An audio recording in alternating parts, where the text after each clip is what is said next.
السلام علیکم ملګرو. امریکا وایي چې زه به په ایران باندې اټم بم ورغورځوم. ایران ته اوس غټه خطر ده، خو بل طرف ته د ایران چې کم پاسداران انقلاب دی هغه هم غټ بیان جاری کړی دی چې زه به بدله د چا نه اخلم.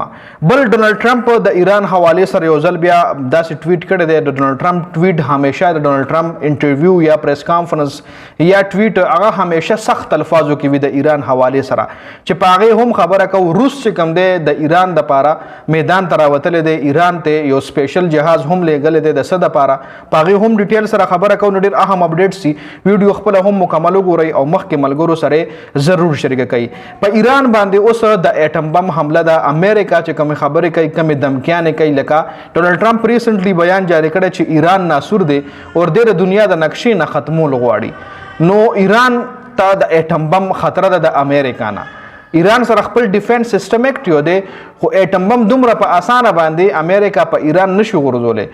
خو بیا هم روس ایران ته یو سپیشل جهاز ورکړی دی چې د ایران کم مطلب غټ خلک دي، حکومتي خلک دي، یا د هغوی چې کم بیوروکریټس دي، یا چې کم د هغوی آرمي جرنیلان دي، د هغوی دپاره سپیشل جهاز دی. که چرې غټه حمله د امریکا له طرف نه کیږي نو دغه سپیشل جهاز به دغه د ایران خلک بچ کوي. نو د روس د طرف نه دغه سپیشل جهاز ایران ته لیږلی شوی دی.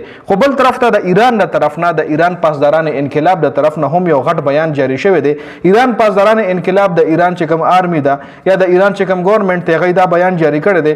امریکا په موږ باندې حملې کوي او زموږ د ګاونډي ملکونو استعمال کوي، زموږ د ګاونډي ملکونو ځمکه استعمالوي زموږ خلاف، نو موږ به بیا هغه ملکونه هم ټارګټ کوو چې کوم زموږ خلاف استعمالیږي، خلیج ملکونه. او دا ځل به موږ صرف د خلیج ملکونو کې د امریکې په اډو حمله نه کوو، بلکې د خلیج ملکونو په پاور پلانټس باندې به هم حمله کوو.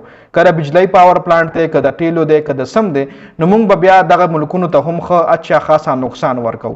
نو ته هم دلته ایران یو غټه دمګي ورکړې ده. ایران تم په عرب ملکونو تم په کار دي چې دا وخت کې دومره غټ سټیپ نه اخلي. جی خدای نه علاوه چې کوم نوی اپډیټ سي د ټرمپ د ټویټ حواله سره، نو ټرمپ وایي چې ایران ناسور دی او قسم لکه ایران دی وایي چې زه د دنیا د نقشې نه ختموم. نو ایران د دنیا د نقشې نه ځکه نشي ختمېدی چې ایران سره اوس هم تکړه ملکونه ولاړ دي لکه چاینا او روس.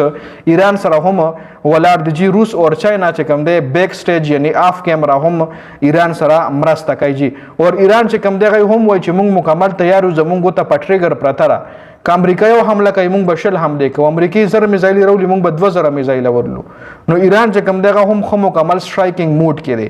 نو الله دې وکړي چې دا جنگ یو طرف لشي، ځکه دې جنگ سره خلیج ملکونو نه علاوه چې څومره هم ایشیا کنټریز دي، پاکستان، انډیا، بنگلادیش، دې ملکونو ته هم اچھا خاصا نقصان دی. جی نو په دې ویډیو کې د اهم اپډیټس د ویډیو کتلو زیاته مننه. والسلام.